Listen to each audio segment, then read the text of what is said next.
ईश्वर प्रणिधान। ईश्वर शब्द के अनेक अर्थ हो सकते हैं, पर शब्द का साधारण अर्थ है नियंता। जो इस विश्व कल्पना का नियंत्रण करते हैं वे हैं ईश्वर। इसलिए पुरुषोत्तम और ईश्वर शब्द से एक ही तत्व नहीं समझा जाता है। दार्शनिक भाषा में ईश्वर शब्द से एक और अर्थ समझा जाता है। तमः प्रधाना प्रकृति के अभिमानी पुरुष, जो कारणार्णव के साक्षी हैं, जो प्राज्ञ के भूमा भाव हैं, वे हैं ईश्वर। सब बंधनों से मुक्त पुरुष को दार्शनिक भाषा में ईश्वर कहा जाता है। कर्म क्लेश विपाका सय्यर परामृष्टः पुरुष विशेष ईश्वरः। छोटा मोटा दार्शनिक मतभेद चाहे जो भी हो, पर साधक की दृष्टि से ईश्वर सगुण ब्रह्म या भगवान को छोड़कर कुछ भी नहीं है। प्रणिधान शब्द का अर्थ है अच्छी तरह समझना या किसी को अपने आश्रय के रूप में अपनाना। इस तरह ईश्वर प्रणिधान का अर्थ हुआ ईश्वर भाव में अपने को स्थित करना, ईश्वर को जीवन के एकमात्र आदर्श के रूप में ग्रहण करना। 5 भौतिक तत्वों से बनी हुई तुम्हारी यह स्थूल देह ईश्वरीय कल्पना के संचर और प्रतिसंचर भाव के विरुद्ध नहीं जाती है, बल्कि तुम्हारा मन जाता है। इसी कारण जीवात्मा की अधोगति होती है, क्योंकि जीवात्मा मन में ही प्रतिबिंबित होता है। इसलिए ईश्वर प्रणिधान है मन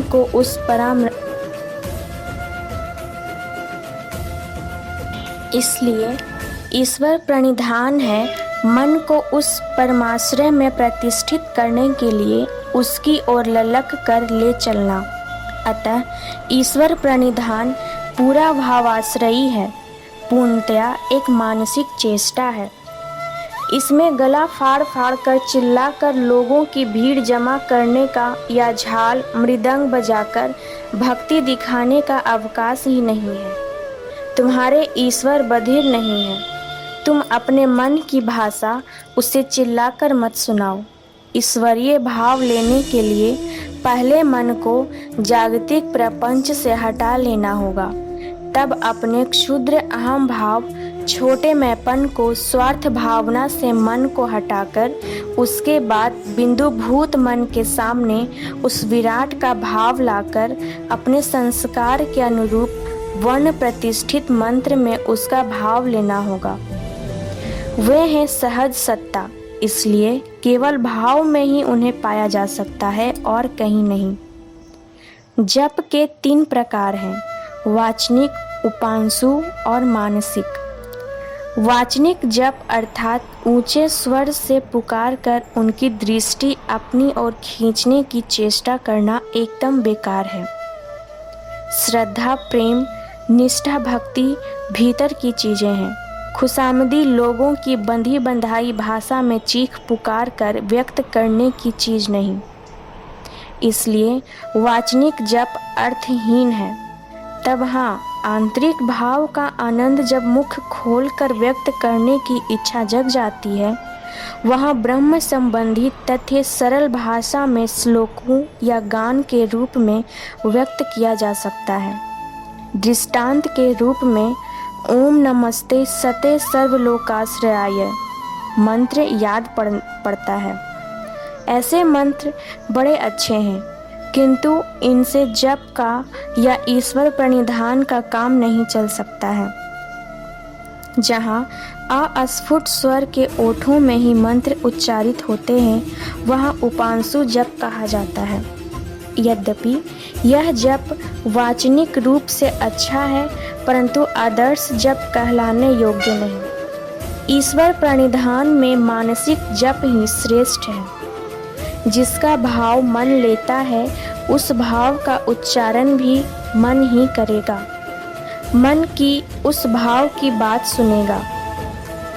यह मानसिक जप उपयुक्त पात्र के पास यथाविधि सीखकर नियमित रूप से यथाविधि अभ्यास करने पर कुछ ही दिनों में मन एक विशेष धारा प्रवाह में अग्रसर होता प्रतीत होगा। ब्रह्म के प्रति संचर पथ को लेकर यह अग्रगति होती है। तब प्रति संचर पथ से जिस मानस गति से वे कल्पना समूह को पूर्णता की ओर ले जा रहे हैं, ईश्वर प्रणिधान से प्राप्त साधक की मानस गति का वेग उससे भी अधिक द्रुत गति से होता है। जब साधक का मन ब्राह्मी कल्पना के प्रति संचर पथ पर अग्रसर होता है, उस समय उसके देह में स्थित शिवत्व की संभावना से युक्त जीव शक्ति भी सब वृत्तियों, सारे संस्कारों से ऊपर उठकर दिव्य लोक की दिशा में आगे बढ़ती रहती है। इस अवस्था में साधक के मन प्राण ब्रह्म के प्रति संचर के स्पंदन में स्पंदित होते रहते हैं। उधरवितर ग्रंथियों के अव्यक्त दिव्य गुण समूह प्रकट होते हैं और मन का स्पंदन स्नायु जाल को स्पंदित करता हुआ देह से भी सात्विक लक्षण प्रकट करता है। स्नायुगत कारणों से जिसकी देह से ये सात्विक लक्षण प्रकट नहीं होते, उनकी देह की कई ग्रंथियों में मानसिक स्पंदन के कारण गुरुतर परिवर्तन हो जाते हैं। ये सात्विक लक्षण या भाव मूलतः 8 प्रकार के हैं: स्तंभ, कंप, स्वेद, स्वरभंग, अश्रु, रोमांच, वैवर्ण और प्रलय। इन महाभावों के और भी कई आनुषंगिक भाव हैं: नृत्य, गीत, विलुंठन, क्रोशन, हुंकार, लालाश्राव, जिम्भ्रन, लोकापेक्षा त्याग, अट्टहास, घूरना, हिक्का, तनुमोटन और दीर्घ श्वास। वाचनिक और उपांशु जप में इस प्रकार के लक्षण प्रकट होने की संभावना एकदम कम रहती है। जिससे साधना का ठीक ठीक क्रम जान लिया या पा लिया है, उसमें इस प्रकार के लक्षणों का प्रकट होना एकदम स्वाभाविक है। इसमें किसी प्रकार का क्लेश नहीं, आनंद है। इस कारण जो साधक नहीं है, इन्हें वृथा भयभीत होना उचित नहीं।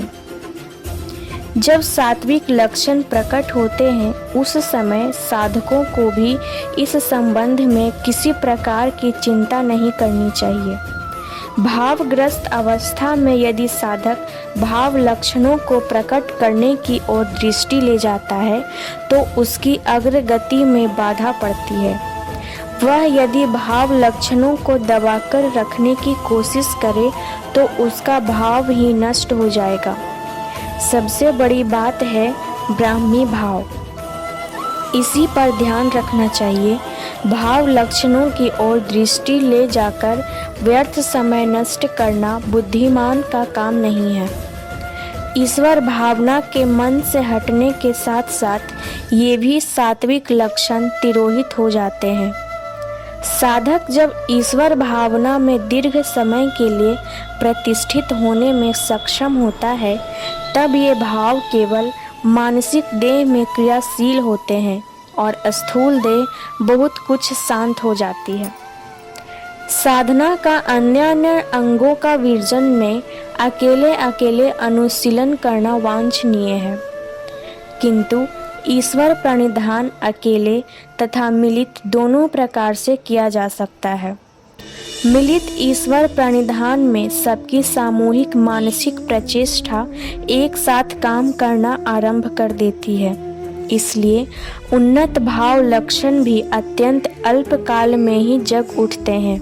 इसलिए दूसरी साधनाओं की तरह ईश्वर प्रणिधान भी अकेले अलग अलग तो करो ही, इसके अतिरिक्त जब कभी कुछ लोग सुविधा से मिल सके तो मिलित ईश्वर प्रणिधान कर लेने का सुअवसर हाथ से मत जाने दो। मिलित ईश्वर प्रणिधान के फलस्वरूप जो दुर्दमनीय मन शक्ति जग उठती है, वह पृथ्वी की छोटी बड़ी किसी भी समस्या के समाधान में तुम्हारी सहायता करेगी। इस कारण साप्ताहिक धर्म चक्र में नियमित रूप से भाग लेने के लिए सदा सचेत रहो।